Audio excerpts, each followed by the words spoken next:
ladies and gentlemen, to another world's oddest, weird, out there, fun, exciting, fan-made podcast about MMA, combat sports, and all those related. I got the crown now! I got the crown! He got the crown, ladies and gentlemen. He Sorry. got the crown. He's Sorry. the man this week.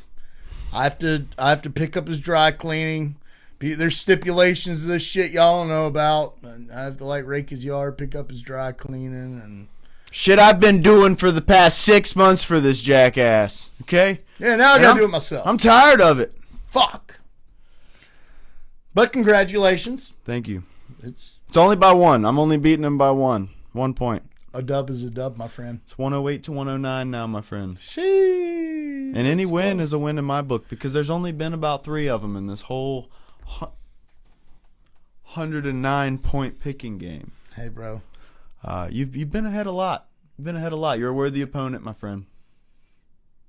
Hey, guys, by the way, if you would go ahead and drop a like, leave a comment, subscribe, follow, tell a friend. The Oddass podcast is here. We ain't going nowhere. Nowhere. Anyways, back to what I was saying. We are the oddest, most fun, exciting podcast made by fans for fans of combat sports. And we are not live. We can't say that. We've addressed this in the past. Copyrighted trademark information, bud. But we have some fun things for you guys today. We're going to make picks for the upcoming UFC card. We're going to have a banging interview by someone very interesting. Very interesting. We'll get into that more later. And we'll dive into some recaps from last week's card. Taylor, take it away. I'm going to take it away. So, we're actually not recapping. We're going to do the picks first, remember? Well, that's what I said. We switched it around. That's what I said. You said recap that last time. It's all good. You going to rewatch this. You going to go, Bro, I have damn, boy. I got to rewatch it, bro. I have to. You going to know. You going to be like, I that have motherfucker said that shit. I just heard you say recap. You was zoning off. I just heard you say You recap. think about Miss Cece I just heard you and say the recap. pepperoni pizza. I just heard you say recap. So we're gonna do our picks for this coming week, and it's an all right card. It's an all right card. It's an all right card. It's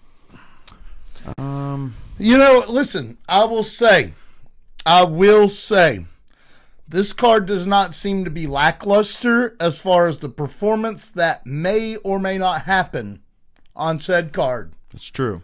But if you're trying to get the casual, the guy working 9 to 5 that just tunes in when Conor McGregor, Sean O'Malley, Israel Adesanya, are on there fighting, you're not going to get that guy, pal. You're not going to get that guy. No. You're going to get the diehards, the hardcores. Maybe that's what this is. Maybe they're like, you know what? We need to get a surefire number of hardcores. And then we're going to send a free month of Paramount Plus subscriptions to their email account. So it might be good for us, bro. Might be good for us. I would be getting that. Yeah, I would be getting it because I'm going to tune in and watch. Yeah. But, no Conor McGregor's on this card, bud. No, nope, not even one. Not even half of one. Not even half of one. Money Moicano's kind of. He trying, bro. He trying. I like Money Moicano. I like him. I like him. I do. Him as a person. Yeah. Ladies and gentlemen, up next we have a bit of a rival. We have a bit of a naysayer. We have a bit of a enemy fighting, competing this week, and we will start with that fight first. Up first, we have Guilherme Pat taking on Thomas Peterson. Let me tell you, ladies and gentlemen, as much as I don't want to, but I'll explain myself. I'm going with Guilherme Pat. Hear me out. AJ, before you bust in the door, you come busting in my head. I love you, brother. Okay, you hear me out. I'm going to tell you why. For one, do I think Guilherme Pat is so great? No. Do I think Guilherme Pat is so good? Yes. Let me tell you why. If he beat AJ and he's not good, then what does that say about AJ? I agree. So in my eyes, Guilherme Pat he's really good. He's really fucking good. And I think he's going to win against this dude. Thomas Peterson, although no slouch, is not the greatest guy. He has some experience. It looks like they're trying to, he and AJ are kind of going down the same paths simultaneously, Guilherme and AJ. And, they're giving them guys that have experience. They're giving them guys that, in AJ's case, I believe the guy was pretty new. But this guy's not new. This guy's been around for a little while now. And he's gotten his feet more than a little bit wet. I believe he does have a dub in the UFC, but I'm pretty sure he also has 2 L's to wear around the belt. Guilherme 1-0 against our brother, friend of the show, our friend and yours, AJ Fry. He does got that dub over him. But I will pick Guilherme Pat solely because he needs to be great. He needs to be great in this one because that means that AJ's, you got beat, but look at who you got beat to. This motherfucker's coming up and he's just tearing people up. I hope he knocks this dude out. I hope he knocks out the next 5 people and then they rematch. That's what I hope. And I hope AJ wins that fight, but I hope Guilherme literally just knocks out 5 people in a row. AJ goes on a tear, fucks up a bunch of people, knocks out, submits a bunch of people, and maybe they meet again in the top 10 rankings. That's what I hope. Well, I agree with everything you just said, and, that's all nice, and I like that. I agree with the sentiment. I want my motherfucking revenge, dog. Yeah. I want to see Thomas Peterson hold Guilherme Pat down on his back and hammer fist him in the nose. Yeah, I feel that. That's what I want to see. And so I'm going for Thomas Peterson to do just that. With that being said, if Thomas Peterson ever so chooses to do some strikey with Guilherme Kong Pat, I don't think it's going to go very well. I don't. I think the key to victory for Mr. Thomas Peterson here is to take him down as soon as possible while he's got energy and while he's hopping around and got good legs and all that. I need you to wear him out, son. Yeah. I need you to put some lactic acid up in those muscles. Yeah. Yeah. And then just pound him, dude. So, got Thomas Peterson on this one, brother. I'd like to just comment a little further. Let's just talk about this a little further. Let's talk about this for a minute. Dude, I don't care about I don't want to sound like I'm discrediting people. Thomas Peterson and Guilherme Pat, that is. But it's not even that I want to see Guilherme Pat win. I want to see him lose fucking 12 times in a row, dude. I want to see him just get submitted. I was about to say something really bad. I cannot say that. Don't say that. I want to see him just get knocked out, submitted, TKO'd, and maybe the ref doesn't see any of it for at least 30 seconds. Maybe the ref's maybe he's just distracted for just a moment. 30 of those moments. And just some pain inflicted on Guilherme. But it's probably not going to happen. I don't think so. In my head, I think Guilherme wins this fight. And we need him to win this fight. We need him to win the next 6 fights. Because then it's like, you know what, dude? Fucking AJ went fucking toe-to-toe with this dude for fucking 3 rounds for 15 straight minutes. And by the way, was hitting him with some good shit there for a minute. Was hitting him with some good shit there for a minute and tested him. Yeah. Yeah. That's what I want to see. For sure. Now, if Thomas Peterson fucking knocks this dude out, double legs him, power drives him into the fucking ground, takes half guard, starts throwing elbows at the chin, takes full mount, and just beats this dude through the canvas, through the subflooring, into the concrete, through the rebar, and into the soul underneath, I will be dancing for joy, my friends. I will be dancing for joy. Yeah. Yeah. Yeah. Yeah. Mm-hmm. That's all I've got to say about that. Up next, we got Jose Delano versus Robert Ruchala.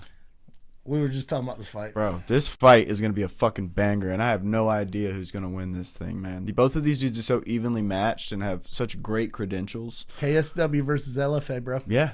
Yep, that's right. Who's going to take it? I'm taking UFC, Jose bro. Delano, my man. Yeah.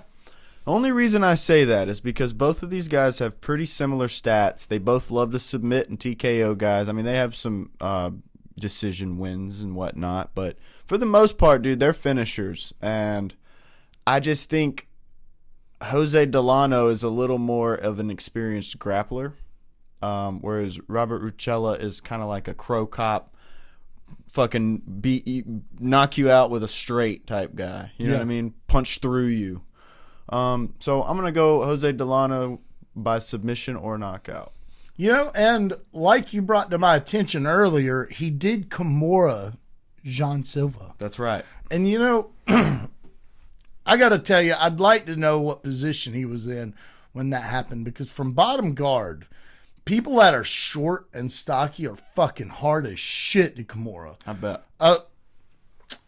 Now, a very overly tall, big, menacing individual, that's pretty hard to Kimura. Well, I'm just saying, if you got down there with yourself and you tried to come on, you probably get it. You know what I mean? Well, if you try to get me because I'm shorter and stockier and more center focused, you'd have a hard time. You see what I'm saying? Jean Silva's a short, stocky dude. This dude has 2 inches on Jose Delano. This dude does like double legging and taking people down, but he is more of a ground and pound type versus a submission type, even though I believe he does have a couple submissions under his belt as well. That is a hard pick, Mr. Deming. It is. That is a hard pick. I think I will be going with Jose Delano. I think so. All right. You know, Odd boys unite. if he gets taken down and put on his back, he's definitely got the submissions to get up out of there. Now, here's the thing, though. What if Robert doesn't take him down? What if he just stands at distance and just fucking teeps and jabs and 1-2s his way to a victory, or maybe even knocks Buddy out? I can see it. You know? I can see it. Fuck. It's close, dude. It really is. I'm still gonna go with Jose Delano just because his grappling pedigree and achievements they're pretty damn good. So we're gonna roll with the Delano train on this iPod. Yes, sir.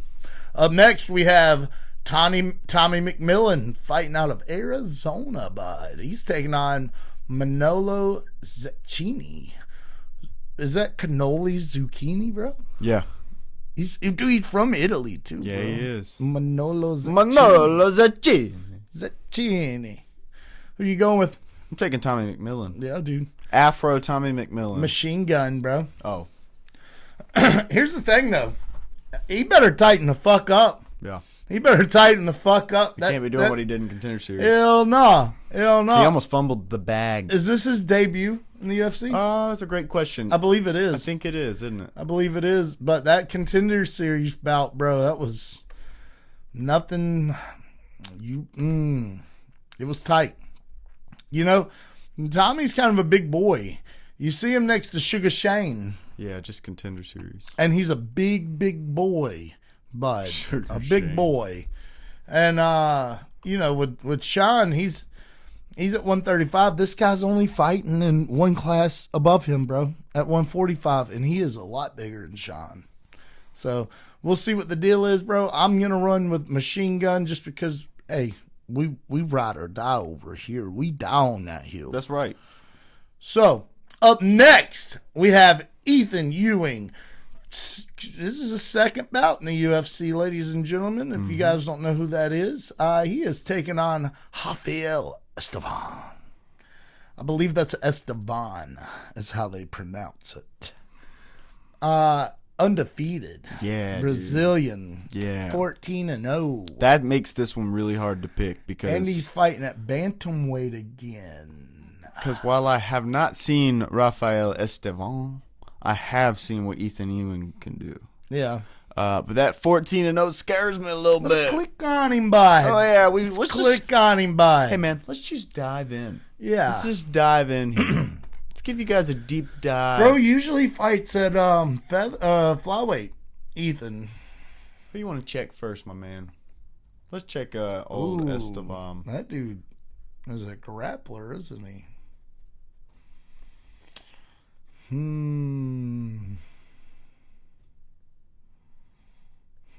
Oh, he been up in the UFC. Yeah, he beat Charles Johnson, Jesus Aguilar, Felipe Bunez. I think it's Felipe.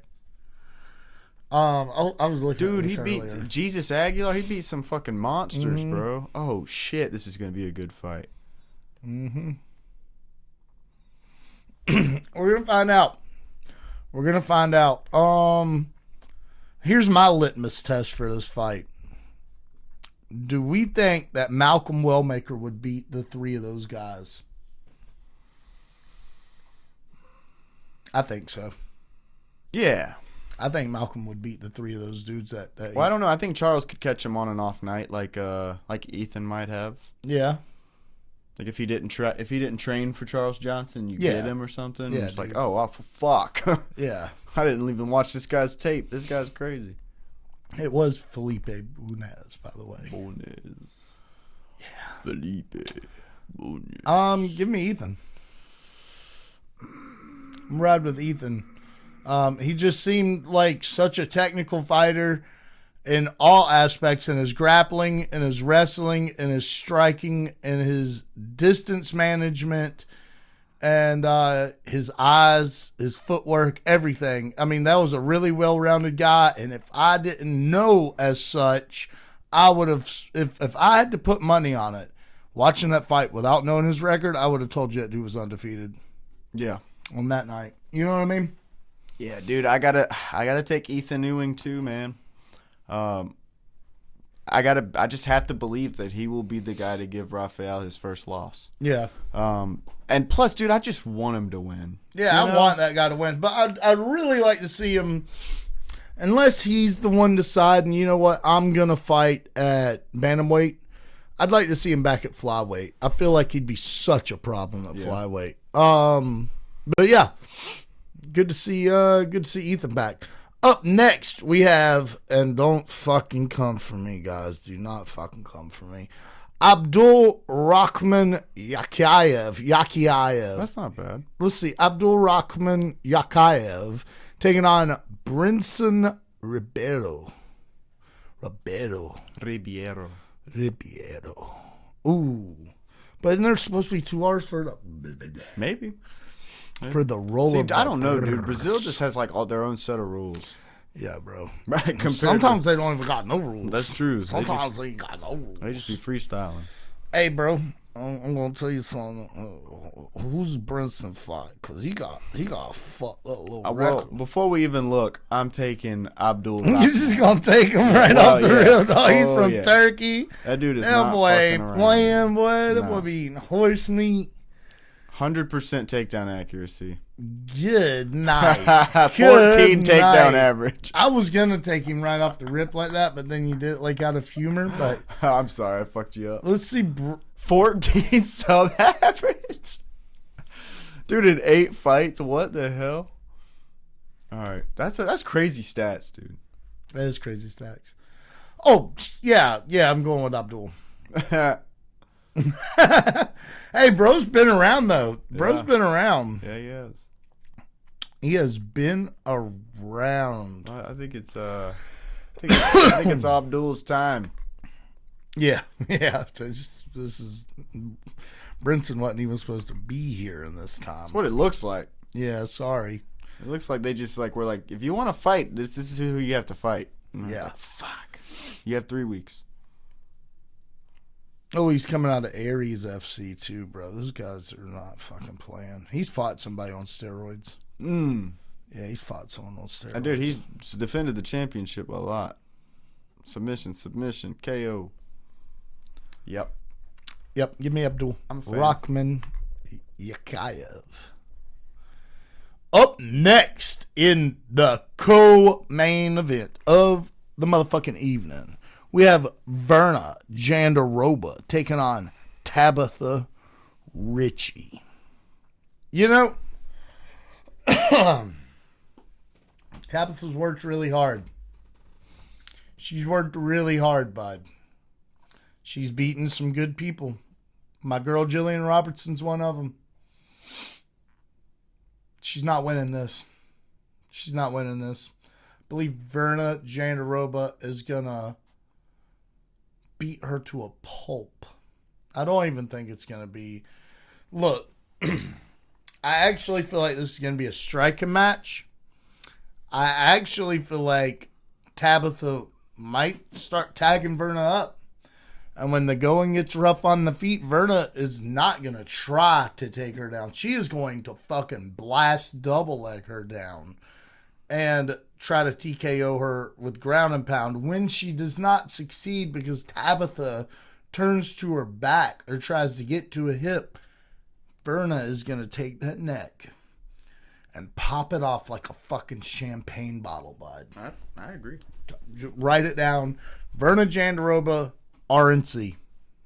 Round 2. That's what Jason said. That's what Jason said. That's what I said. I got to agree with you wholeheartedly, my man. She let us down. She didn't let us down. Let me take that back. She lost her last fight. It was actually a great fight. She struggled getting her to the ground, or maybe she waited too long to start the takedowns. I can't really remember how that went down, but it was a tough opponent. Wasn't it for like a championship or it was Mackenzie Dern? That's right, Mackenzie Dern. I gotta think that she took that loss personal, dude, and she's gonna come back a bigger beast than she was before. That's my thinking. And she's gonna take it all out on poor Miss Tabitha Ritchie. And that's where my thinking of the grappling's gonna come from, even because she's pissed. Mm-hmm. She's fucking pissed. Yeah. You know? Yeah, her eyes twitching and everything, dude. Up next for the main event, we have Renato Moicano versus Chris Duncan. Interesting main event. Teammates. I gotta say, are they? Mm-hmm. I did not know that. Dude, they just shared the sauna together this week. Dang. Yeah, they're buds. Dude, that's weird. American Top Team. That's weird. Yeah, they're buds. They're more than buds. They are training partners. Oh. You remember how everyone was like MVP, and I've already forgotten that kid's name. Sam Patterson. Remember everyone was like, "Oh man, how can they fight?" We were one of them. How can they make them fight? They trained together a couple times. Nah, dude, these boys are teammates. They corner each other and shit. Yeah, well, I don't know if they cornered each other, but fucking could. Let's put it like that. They could on any given day. Yeah, yeah, and maybe, by the way, you know. Which one of these brothers are you taking, dog? Dude, this is a hard one, dude. I want to. Let me tell you why. I want to go Moicano so bad. But the numbers say otherwise. It's not even numbers, bro. Everyone. No, and I see what you're saying, but hear me out. Every one of these fights that Renato gets into where he's supposed to lose, he viciously beats the fuck out of his opponent, bro. With Islam Makhachev. But he wasn't supposed to win. Oh. Yeah, you're he was right. supposed to lose that, Yeah, and he did. Well, he wasn't even supposed to be there. He got the fight on like 12 hours notice. Yeah, he was like, I just thank the Lord for my blessing. You know what's so funny about that fight? The fight before that, after he beat, I think it was BSD, he was just like, they were like, who do you want to fight next? He was like, somebody easy. Nobody hard. I don't want to fight anybody hard. I don't want to fight for the strap. Give me someone easy. Another one or two of those guys, and I'll fight for the strap. But just give me somebody easy. It's the very next fight, Islam Makhachev. Congratulations. Careful what you ask for. Yeah. Well, I'm going Chris Duncan. Yeah, I'm coming out hot. Chris Duncan for me, my man. I'd really like to go Chris Duncan, but I've always picked Renato, bro. I love Renato more. Yeah, dude, I like him as a person. I do. I like him as a fighter, too. I like him as a fighter, but not against Chris Duncan. Let's see the last two guys he's lost to. I think it was Benil Dariush. Yeah, which is crazy. And Islam. He beat Benoit, Jalen Turner, Drew Dober. Now let's see Chris Duncan, please, sir. Let's see Chris Duncan, please, sir. Chris Duncan's just really good, dude, and he's big. He always surprises me in fights, dude. He'll be almost finished, and then he'll fucking finish him. Ooh, he lost to Manuel Torres.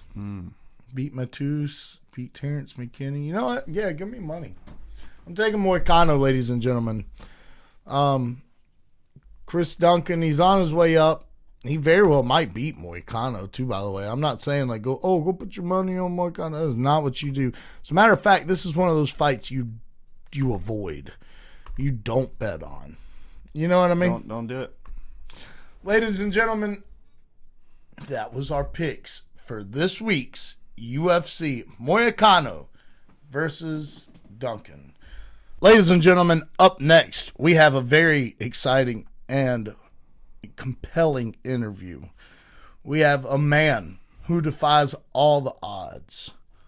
Boxing champion, Ryan McGraw. Ladies and gentlemen, let me introduce you to 5-0 amateur boxer Ryan McGraw. Hey, what's up, fellas? Thanks for having me, man. This is awesome. Absolutely, brother. It's an honor to have you here, sir. Ryan, why don't you do us this thing, man? Why don't you tell us who you are, where you're from, and all that good jazz, brother? Yeah, man. Obviously, you guys just said my name, Ryan McGraw from Northeast Ohio.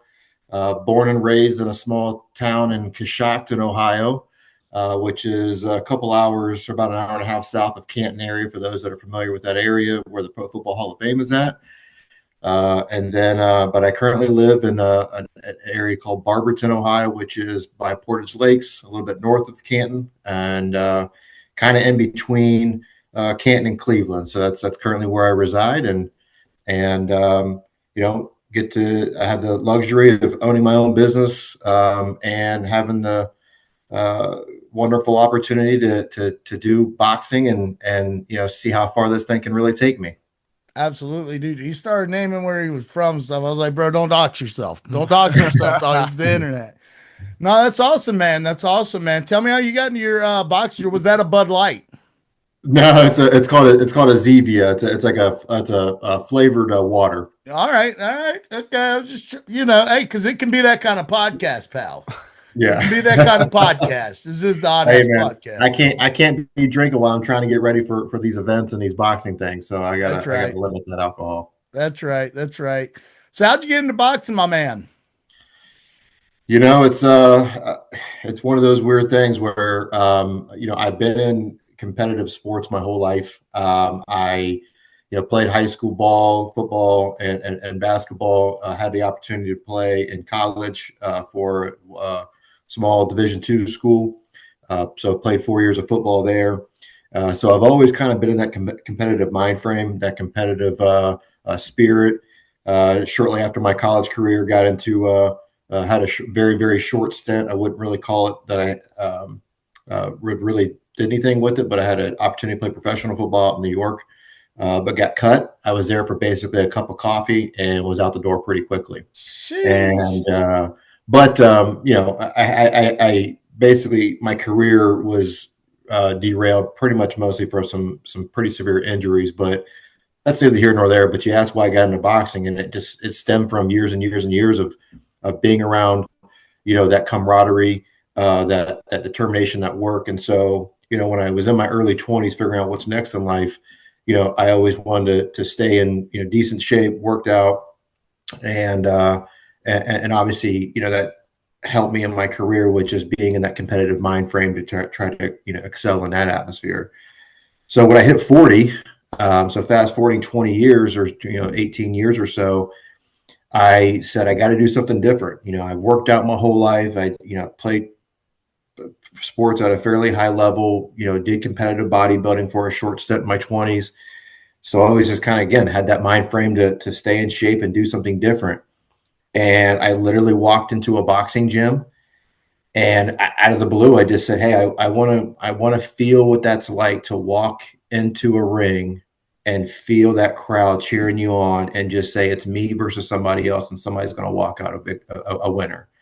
And they're like, how old are you? I'm like, I'm 40. They're like, you're a little late to the game. And I said, yeah, but honestly, like I'll put in the work and determine it. I'm very determined. I'll put in the work, whatever I need to do to get this done. So I hit 40, and literally within 6 months of me walking into a gym and starting a boxing, I didn't really have any experience with it at all. 6 months later, I took on my first fight, and then within a year's time frame, I took on 4 fights, or actually 5 total fights since then. So, it's been a heck of a journey. It's been fun. I've been doing it for about 18 months now. But it's been a wild ride. It's been fun, and I'm going to keep doing it until my body falls apart, I guess. That's what's up. That's what's up. You said that they said you were a little late to the game, but here's the deal, dude. Not all of us play by the same rules. Exactly. You know what I mean? Yeah, tell that my 5-0 record. Yeah, dude. Exactly. Yeah. You should have told him. You should have told him, hey, I'm gonna be 5-0 in like 18 months. Just give me some time. No, that's sweet, dude. That's sweet. So you just had the urge one day, walked into a boxing gym, was like, dude, I'm gonna get some good shape. I'm gonna figure out how to throw these paws, and then now you're 5-0. Tell us about this. Tell us about this, Ryan. The last time you and I spoke in depth, you were on your way, or you were actually in Vegas preparing for a boxing tournament. Tell us how that went. Obviously, it went good, but tell us, tell us what happened. Yeah, went out to Vegas, and entered into a national tournament for Masters. It's a Masters is considered 35 and older. So in the boxing world, USA Boxing, once you hit 35, that's considered a Masters, as you would say that you're getting up in age. But entered into a national tournament and won. So I won my bracket, and my weight class, and walked out of there 2-0. I guess you consider me a national champion with that. And had a first round knockout at I think it was like 28 seconds in the first round, and then went to my second fight the next day and had a 58, I believe it was like around 58 seconds, 57 second TKO in the first round. So that marks me at, again, 5-0. My last 4 fights, I've only had 1 fight go the distance, which is my very first fight. Outside of that, all the other 4 fights have been either TKO or knockout, with the last 3 ending in the first round. Dude, that's sick. That's sick, bro. So you've got like what? You've got like less than 20 minutes of fight time. Yeah, I wouldn't even say that. Probably 6, 7. I mean, maybe less than 10 minutes. Dang, bro. No, that's awesome, dude. And you know what? That's a cool thing to hang your hat on, dude. Seriously. Not many people, men or women, get to say something like that, much less someone at your age, but age took out of it, bro. Not a lot of people get to say that, man. That's very awesome. And you should, I don't believe in a whole lot of pride, but you should be a little proud of yourself for real, dude. That's awesome. No, I appreciate it. And that's again, man, it comes from, I believe in what you set your mind to is what you can accomplish. So I'm a firm believer of the mindset. Like, when you feel like you're, stuck in a rut, whether it's physically or mentally, or, obviously mentally, but, if you tell your mind you can do something, especially when you're doing a physical activity, like your mind shuts down before your body really does. And so when you think that you're tired, you think you can't do anymore, and you tell yourself, or you tell your mind, like, I'm determined to do this, your body will listen to you. And so, for me, I've had some pretty severe, I've had 2 major knee surgeries. I've lost 30% movement in my left hand from a surgery on my left hand. So I've got a fusion in my left hand from football injuries, total knee reconstructive of both knees. I had a shoulder surgery where I've got anchors holding my shoulder together in my right shoulder from football, but I didn't have surgery on it until a couple of years ago. And I'm just kind of like determined to go out there and just prove people wrong that age truly is just a number. You take care of yourself, you work hard, and the results will show. But, my record, yes, it's a great accomplishment to be sitting at 5-0. But that really doesn't define who I am. That is the outcome of the input that I put into this. But at the end of the day, it doesn't define who I am. I'm hoping I can, use the platform to, from my perspective, lead people to Jesus, and have that opportunity just to say, hey, just to be kind to people, and obviously help people through their journey, but really just show that you put in the work and the outcomes will be there. Amen to that, brother. Amen to that, dude. Hey, let me ask you this, dude. There's that Bud Light again. You can't leave it alone. You can't leave it alone, not for a minute. I think I'm gonna get me one. You want one? Yeah, let's get one. No. I'm just picking. Hey, you said you own your own business, brother. What kind of business are you into? Yeah, just a consulting business. Really, I do a lot of contract negotiation for utility companies, and for like right of way easement rights. So again, if a utility company or I work through a broker, so we also do oil and gas leasing rights and things like that, or utility negotiation. So when they have contracts or needs for utility, road is getting expanded, I guess you would say. And they got to move the facilities or move the electrical lines, or install new electrical lines. I go out and, work as a liaison between the landowners and the utility companies, and basically say, hey, here's the project that's going on. And, I'll be your liaison and your resource throughout this process. And that's basically what I do, is I help negotiate those rights and access to that land. You do out of state work? Our broker does operate in quite a few different states. Me currently, I just operate in the state of Ohio at the moment.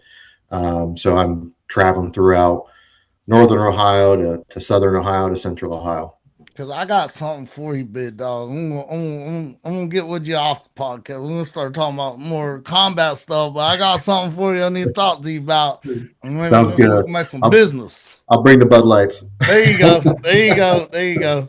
Shoot, you won't have to out there when we going. We'll talk about off the podcast. So, anyways, man, no, that's awesome, dude. Where do you aspire to be? So you said you're ready to do this stuff until the wheels fall off. So where do you aspire to be, let's say, in 2 years from now? Oh, it's a great question. Aspire to be, I don't know if I necessarily aspire to be physically anywhere, but I just aspire to be,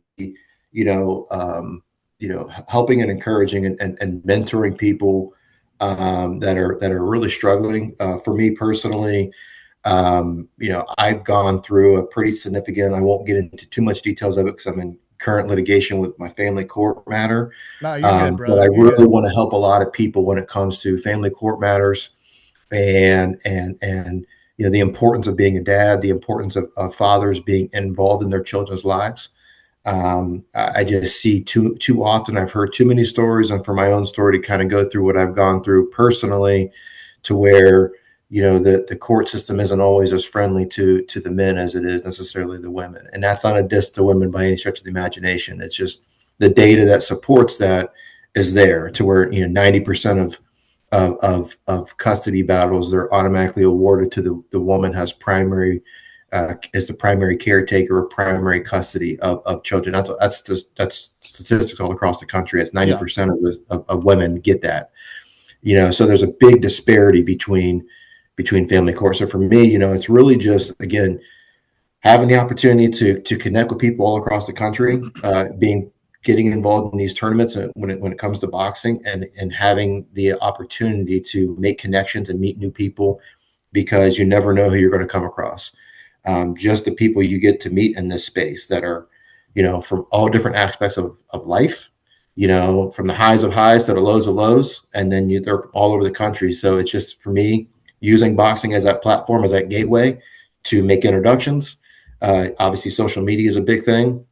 Heck, that's how we connected, is through social media. Oh, yeah. And you guys reached out to me. So you never know where conversations and where a random post is going to take you. And so for me, it's like continuing to try to build my platform, which is advocating for fathers to be actively involved in their kids' lives. Yeah, man, kids need that nowadays. I'd say almost more than ever. I mean, besides like biblical times when like you could step on a sand spur and get an infection and die. You know, but where we live, man, I don't know about where you live. Where we live, you see it multiple times a day. There's shooting, stabbings, robberies,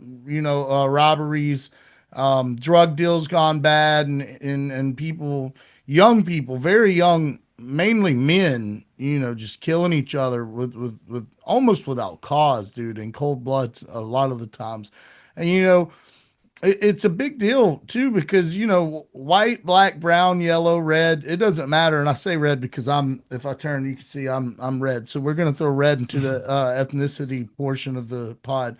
But we need less of that. We need more men involved, not only in their children's lives, but I believe in the community. I believe it goes a little further than just fathers being there. But I mean, obviously, you've got a very big, valid point. But at a larger scale, I feel like even men just need to be involved more in children's sports, in their churches, in community events, and we really need to tie this thing back down a little bit, bud.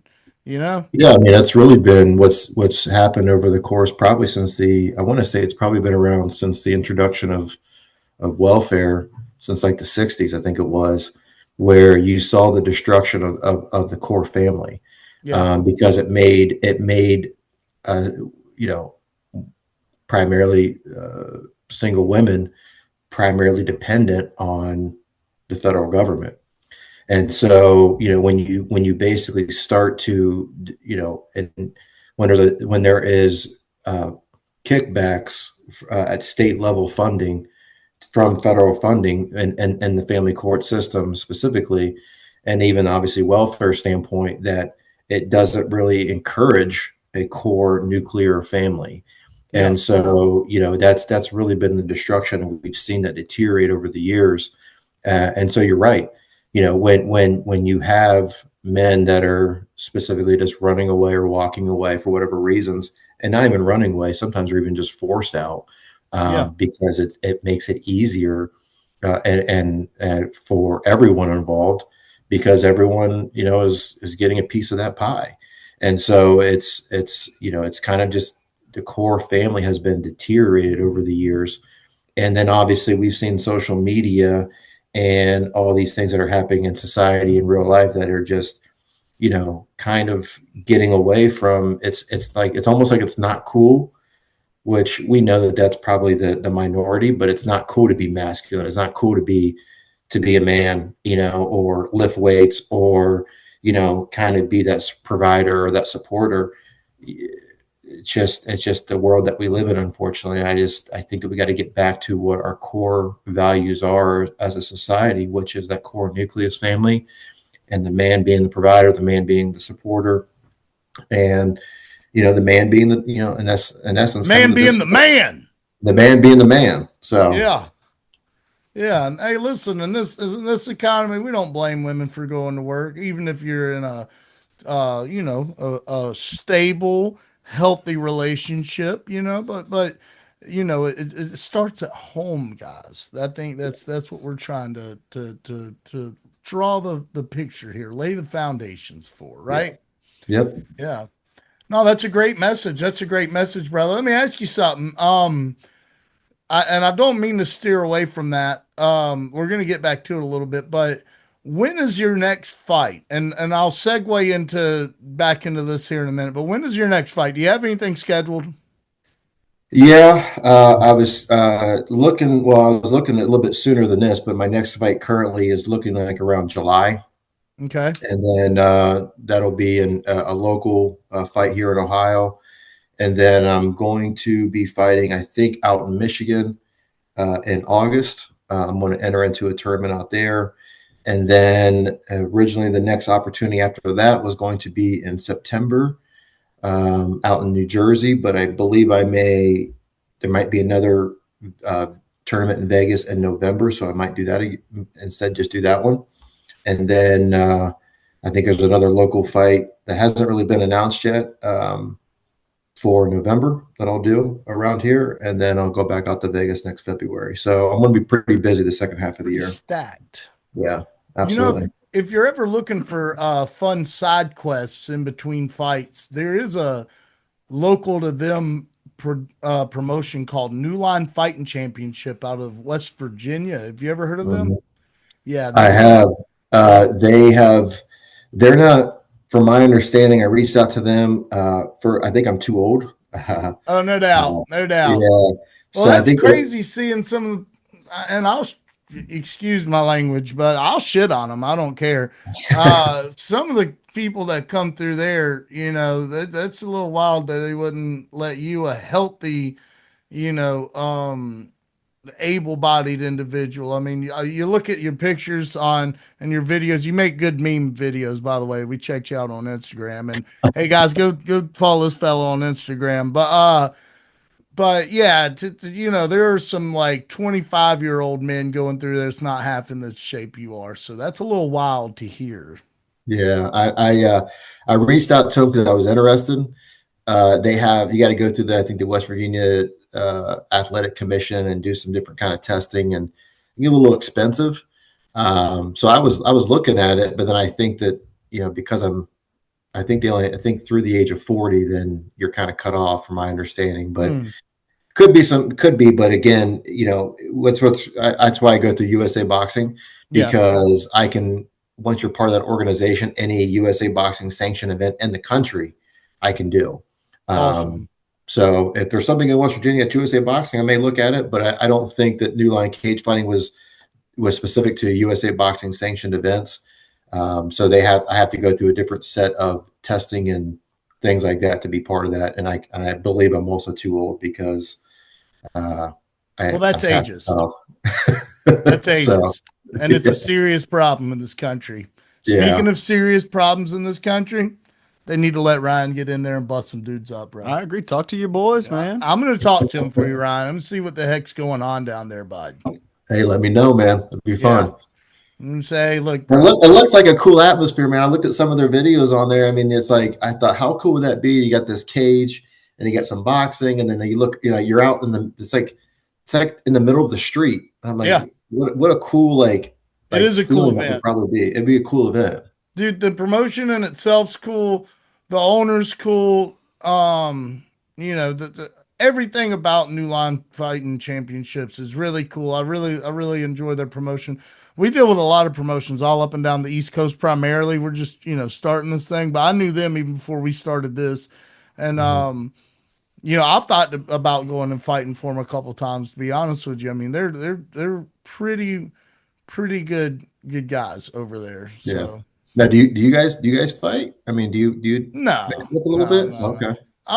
I'll tell you what though, and I usually don't like talking about some of this. I have done some what would you say, some some less than technical sparring inside of a couple bars. Throwing You, some you know what I mean? haymakers and some bottles.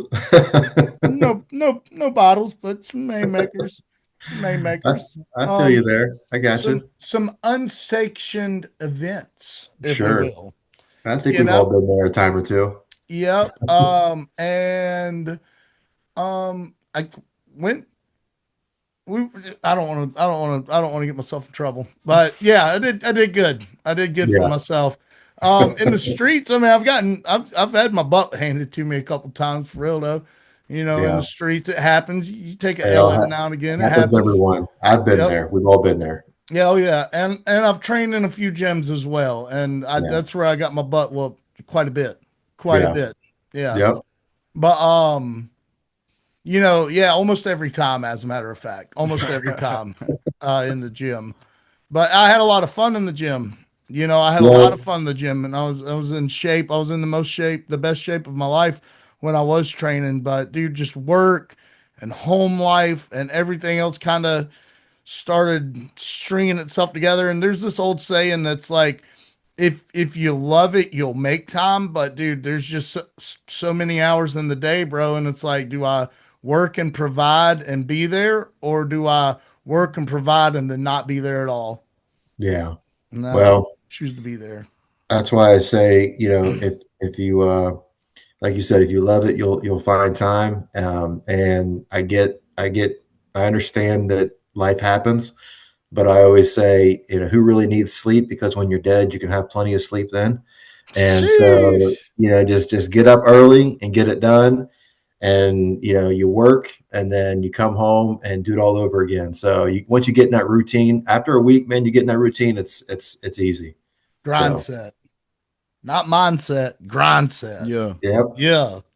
you Yeah. don't we don't need sleep. Give you good 5-6 hours, you're good, man. You can operate. There Because you go. if you're not maximizing the day, man, you're wasting time. That's right. That's right. That's right. Ryan, I tell you what, brother. How can people get a hold of you, man? How can they follow you, join your journey? Oh, I mean, social media. Ryan McGraw, Facebook, Instagram. I think my Instagram handle is Ryan_J_McGraw 2020. TikTok, I'm also on there. Obviously, Facebook already mentioned. I do have my own podcast as well. It's called One Unsilenced Voice, just like it sounds. One You can't Unsilenced say that Voice. here. You can't say that. No, I'm just playing. I'm just playing. So yeah, it's that podcast is strictly about family court and people that have gone through the system or grew up without a father, and just kind of the impact that it had on them, and where they're at, and telling their story. It's everyone. Change happens with one story. It happens with one voice. And so if you want change to happen, don't be unsilenced, or don't be silenced, be unsilenced. So that's what that really means. My website is oneunsilencedvoice.com. Um, Again, I just creating awareness around what I'm doing, where I do sell t-shirts and apparel. And it's focused on boxing, but it also has a faith-based aspect to it as well. So it's a great, I think it's awesome. I think it's great. It's a great message. So those are kind of some different places you can find me and reach out to me. And I'm one of those guys. If you do email me or text me or message me on those different things, I would definitely respond. I'm not too cool or not going to respond. I mean, like I'm all about connecting and meeting with people. That's what's up, brother. That's what's up. You got any sponsors you want to plug? Actually, I'm not sponsored at all, man. I just do this for Hey, the love of dog. I was trying to, your business, dog. Your business. it. Hey, my business is just me, man. It's just McGraw Consulting. That's about it, man. Hey, see, but you got to get it out there, though. You got to get it out there.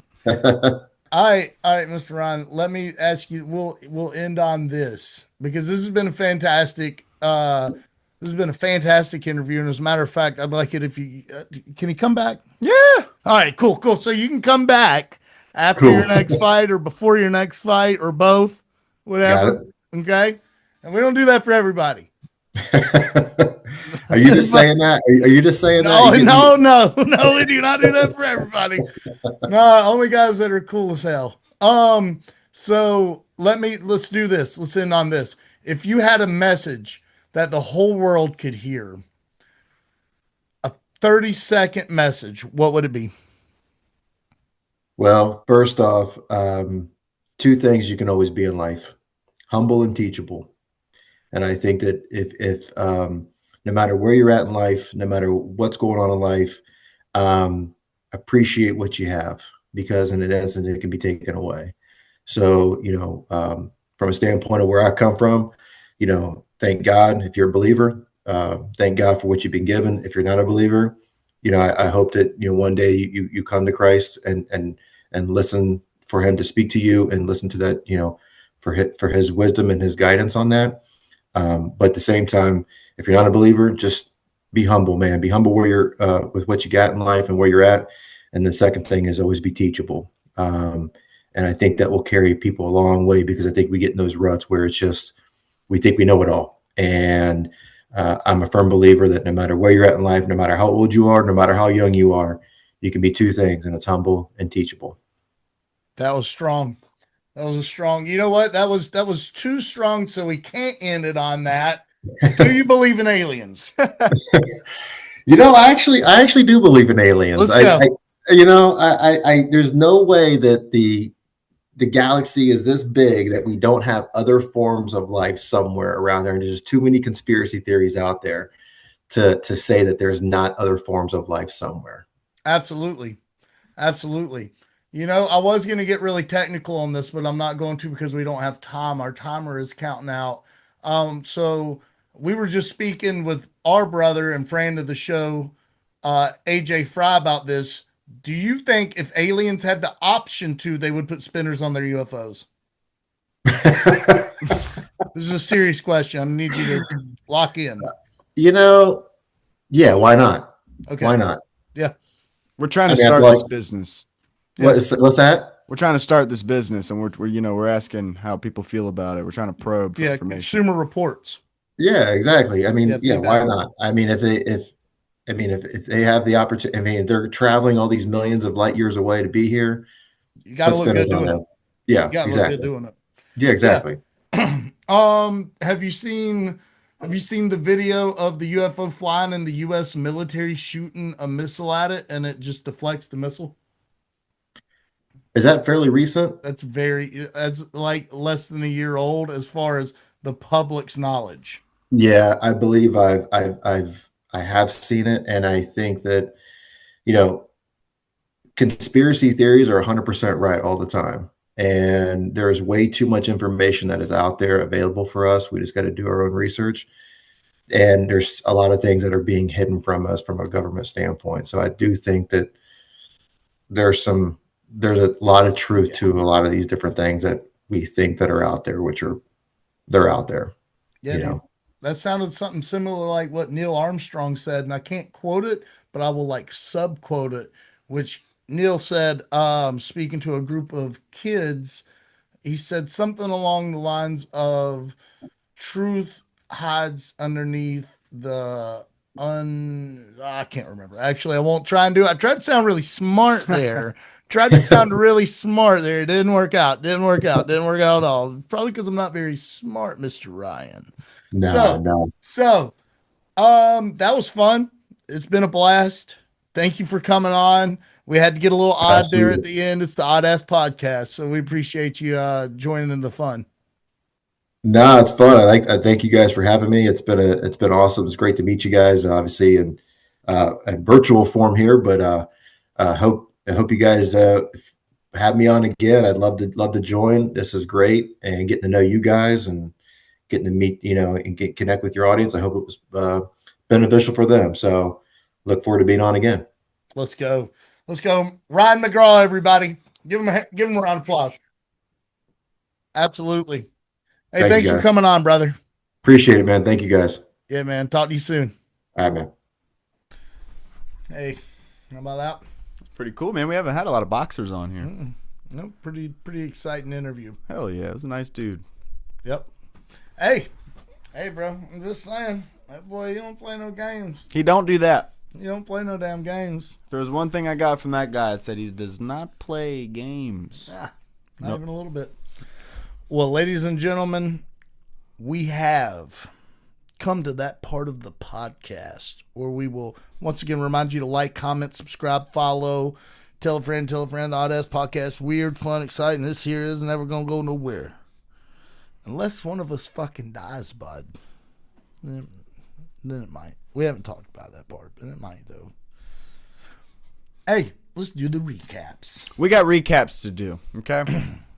And last week is when I took the lead, dog. We was tied up. Give me some. We was tied up, and then I just swept in. Swept in with the 1 point and got that 1 point lead. How's it feel to be the cherry on top, though? Dude. I mean, great. I feel lighter if I'm being honest. Pretty great up there. Yeah. Where you are. Yeah, dude. The air's thin and alpine breezy. Air. Yeah. Yeah. It's good stuff. It's got a smell. It's got a smell to it. I like it. Anyway, back to what we were talking about. So we got recaps. All right? We got some recaps here. It's the Izzy versus Pyfer card. Yeah. It's a pretty good card, especially when you have it up next to, this coming up card. It's a really good card. We were talking shit about this card, dude. Yeah, dude. Crazy, and it's just getting worse and worse. Fuck! I still love the UFC, but guys, you're killing us. I mean, seriously. I mean, we're trying so hard to be like all right, guys, you ready? And for you guys, and it's.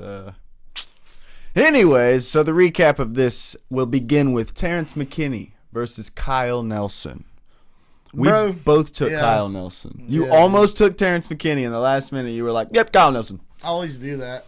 And it didn't happen that way. So we both started off getting it wrong. Terrence McKinney did what Terrence McKinney do, and he went out there and threw his T-Rex arms and knocked him out in 24 seconds. That's exactly what happened. Yeah, ran at him and just fucking just like that, dude.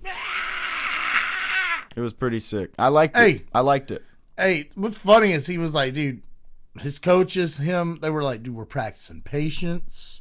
We're going to work this guy, break him down, and be very technical. We're going to be if we have to strike, we're going to strike. If we have to grapple, we got to grapple. We're going to break this guy down fundamentally, and then we're going to destroy him. No. He ran out there, threw a couple 1-2s. I think he landed a hook. I think it was a left hook. Something like that, wasn't it? Oh, dude, he was mauling him. He hit him with a lot of shit. The exchange, I can't remember. I think it was a left hook.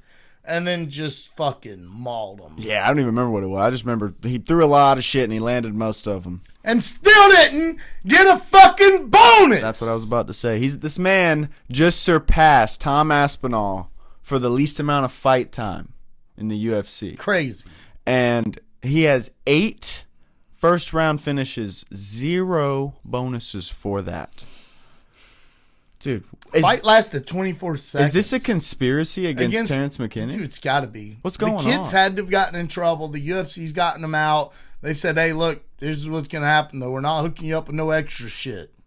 Okay? And Terrence was like, all right, big dog. Damn. And you're not allowed to say nothing. All right, big dog. NDA. Something. That's crazy. They must know something about Terrence. They must. They must got some dirt on Terrence, bro. Dude. I mean, because he keeps smiling. He's like, it's all good. Yeah. That's exactly what he sounds like, dude. It's all good. Dude, you know what he looks like to me? What? He looks just like a character from Shark Tale. Who? Terrence McKinney. Oh, any of them. Just the fish from Shark Tale. I guess the main character, Will Smith. That's vicious, bro. The Will Smith, man. That's vicious, bro. That is vicious, bro. Vicious, racist. That ain't racist. Hey, come on now. It's Will Smith. Bro, it's knocking us off the algorithm. No, it ain't. It's knocking us off Shark Tale. Check it out. It's on Disney. Back in. No, because they're with Paramount now. Oh, but YouTube's with Disney. I don't know, dude. I'm confused now. There's a 22, whole lot of bro. webs going on. That's catch-22. You either fucked us or you fucking did us great wonders just then. Well, guess There's what? no in between. Guess what? Fuck it's all it. love, baby. Yeah, it's all love, baby. It's all love. Hey, up next we had Mansour Abdul Malik taking on Yusri Belguri. I will say, dude, all the MMA groups on Facebook were warning me about this. Yeah. We're all saying, well, look out for Yusri, dog. This dude is like, it's different, bro. He's a kickboxing champion from Glory. Dude's nasty as fuck. He's probably going to whoop the shit out of Mansour. And I was like, no fucking way, dude. Nobody whoops Mansour even in the slightest. Yeah, me too. And then he did that. He did that. He knocked him out, dude. Mm-hmm. Yeah, out. Mansour is the knocker outer. He's not the knocked out ever. Yeah, he's the hammer. Yeah. But you know what? He became the nail, and he was actually a good nail. He was. It was no... Bro, that dude didn't want to die. No, dude. He tried his hardest. He gave it everything. He didn't just shell up. You know, he gave it everything in that fight, dude. Did Belgari get a bonus? I don't think so. Maybe. That's horse shit. He might have. They only gave out like one bonus. Like they were like being stingy on this card. Like one bonus, one fight of the night, one blah blah one.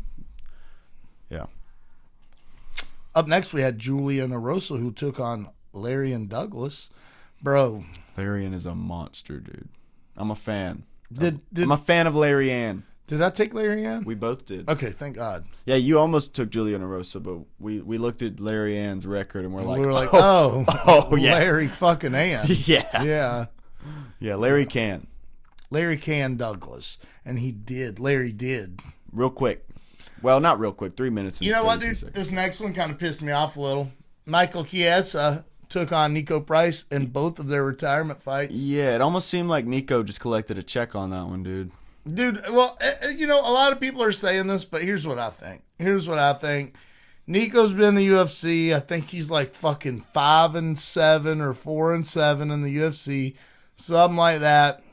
We ain't even got to check. It's not a very impressive thing. Here's the deal, though, bro. Nico brings eyes. People want to watch Nico fight because of the way he fights. He's kill or be killed. And yes, he did get killed. Well, he's taken out some big contenders, too, on the way Yeah, out. In dude. crazy ways. Like, on his Yeah. back, knocked him out and shit. Yeah. And, dude, I just hate to see him go out like that.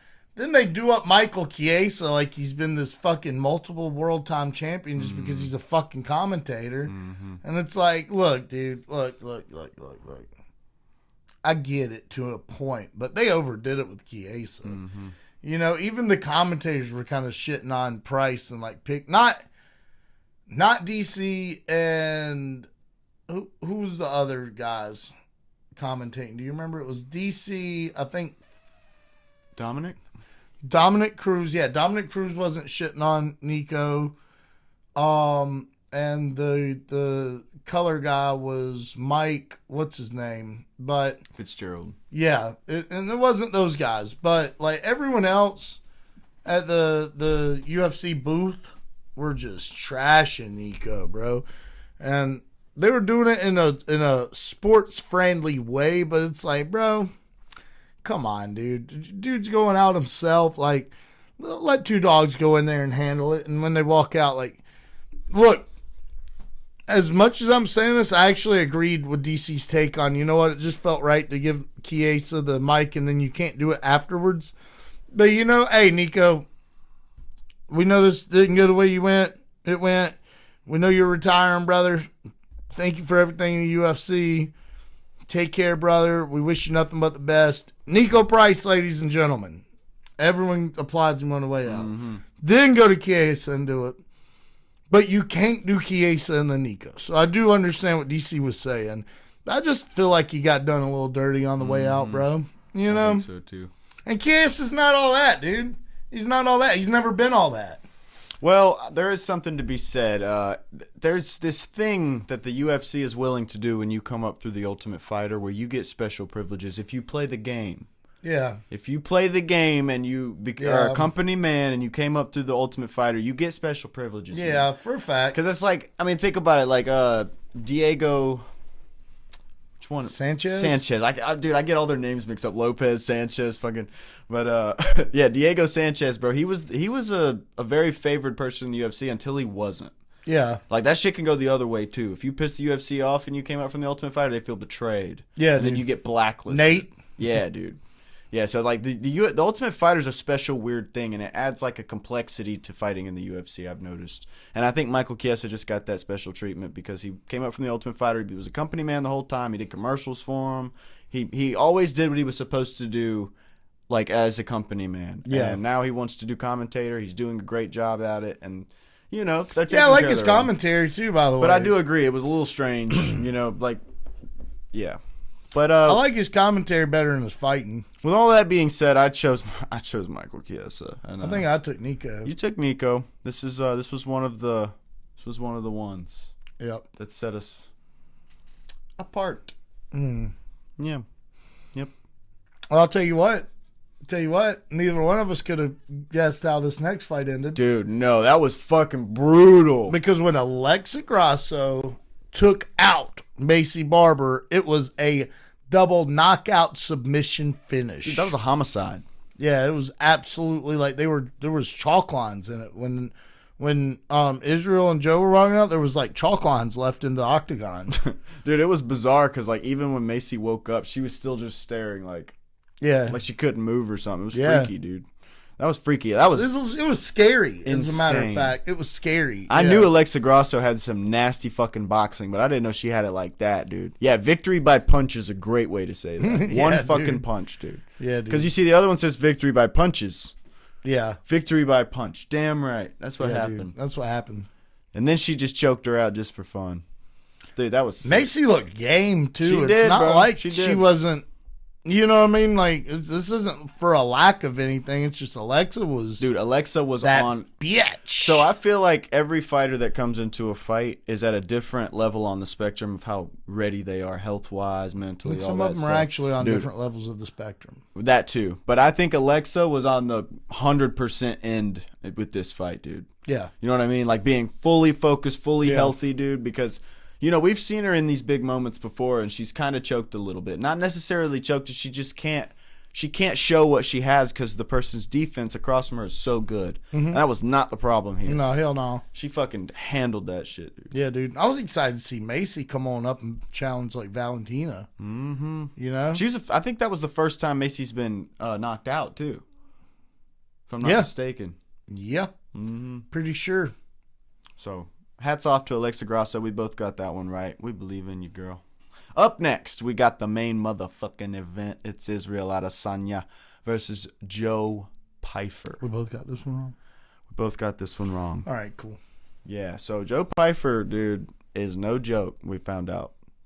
Because Izzy looked good in there, dude. Oh, he looked great. He looked good. He looked great. I think, dude, I hate to say this, I really think age did a factor in this, dude. I think Izzy is not as fast as he thinks he is. I think Izzy used to be lightning fucking fast, and he's still fighting as if he is. Yeah. And I think Joe Pyfer was actually faster than Izzy. Why is Joe yellow? Because Izzy was tagging him up everywhere. Because it's like regular yellow red. Izzy's head's just red. Yeah, red as fuck. Hey, dude, look, here's the deal, bud. You get to a certain point where I don't want to say he's burnt out because obviously he wants this more than anything. Izzy actually enjoys fighting. Right. But you just get to a point where you've done that, you've been there, you've gotten the fucking roses, you know what I mean? Mm-hmm. And he's one of the best middleweight champions of all time. And in my opinion, he was the best because he's never popped for steroids. Everyone likes to give him his little problem with his tit. Remember he had his tit thing? Titty issues. Hey, bro never popped. Bro never popped, though. Never did. Not one time. Anderson popped. Anderson popped. I love me some Anderson Silva, bro. You know what I mean? But Anderson popped. George St. Pierre, he only fight Michael Bisping at middleweight, bro. You know what I mean? Mm-hmm. Bisping was like, you know what I mean? So Israel, I'll put him at I'll put him as he's like in contention, for best middleweight champion of all time, in my opinion. Really. Might be the best. Yeah, dude, he was so dominant when he was defending the championship, dude. Like, there was nothing like it, man. Mm-mm. Except Anderson Silva. Just going out there and dancing around the other dude, man. And just making it look easy. Like, it was 8 times in a row that he defended? Something crazy like that. I think it was a little more than that. It might have been. It might have been like 10 or 11. I can't remember. But yeah, I think it was like it was a 12. shit ton. It was a shit ton. It was a lot. Yeah. And that in itself, dude, is something to... That's got me wanting to look that shit up. We should look that shit up. We got But Joe looked good, though. Joe looked good. He came in. He did. He came in with some heat, bro. And, came in with some feelings attached to it, bro. Yeah, he did. He sure damn did. Yeah. He didn't beat the shit out of Izzy. 2, 3, I actually feel 4, like 6, 7, and then he lost to Alex Pereira. Oh, I was talking about Anderson's defenses in a row. Oh. I see what you're saying. I didn't know that though either, by the way. 7. How many times did he defend the belt? Because I think he's got the most title defenses of all time. Damn. Let's see. 1, 2, 3, 4, 5, 6, 7, 8, 9, 10, 11, 12, 13 or 14. Either way, dude. Either way. You know what I mean? Damn, I can't believe he lost to Chris Weidman twice. Yeah, dude. Lost to Bisping. That's crazy to me. I guess maybe he was just getting up there or something. See that Nick Diaz is a draw though, but no contest. I didn't even know they fought. That's pretty wild. Oh, the Anderson, that's where Nick, he didn't get famous from that fight, but that's the famous, you've seen the picture of Nick laying down. I thought you said Nate. No, Nick. That's Nick. right, Nick. yeah. Nickelodeon. No, I'm just playing, but for real though. Chael Sonnen almost beat him. I mean, he did beat him, bro. Have you ever seen that fight? Oh, yeah, I did. Chael literally beat him. Oh, yeah, he beat him the whole fight and then got knocked out, right? No, he got submitted in like the last, I think it was 10 seconds on the board or something. That's right. Yeah, it was wild, bro. And Chael always said that if he didn't know, or if he knew that it was 10 seconds, he wouldn't have tapped. So the first time he submitted him, second time he knocked him out. Says it right there. Yeah. But it was like that both times. Like he was getting his ass whipped the whole fight, and then he gets up and just knocks him out like one hit. Because I think that was the one where he was backing up and then just like threw it, and he was just yeah, dude, folded like a lawn chair. Yeah, dude. Chael Sonnen was that guy, bro. Yeah, he was. Hey, look here, ladies and gentlemen. If you don't know, now you know, motherfucker. You know what I mean? You know. I know. But do your friends know? You know what I mean? Hey, listen, guys. This has been a great episode. It's been fun. Sorry the card's not better. But, hey, listen. If you're in the Columbia, or if you're in South Carolina, April 18th, it is going down in Columbia, South Carolina, when Conflict MMA comes and takes over. We're going to have a lot more information for you guys readily available as soon as this podcast is over. Matter of fact, you'll probably see that shit before you see this shit. So, if you will, go to their Facebook, Twitter, Instagram, YouTube, all that good stuff. Check them out, follow them, get your tickets, because it is going down. And by the way, it is going to be a stacked card. It is going to be a really good card. And if you didn't know, Malcolm Wellmaker came from there. He's in the UFC. He's on the fucking tear until he ran into Ethan Ewing, who we just discussed. But yeah, go check out Conflict, bro. It's going to be a good time. It's going to be a great time. Bring your friends, man. It's going down in Columbia. You got anything to say? Titties. Hell yeah.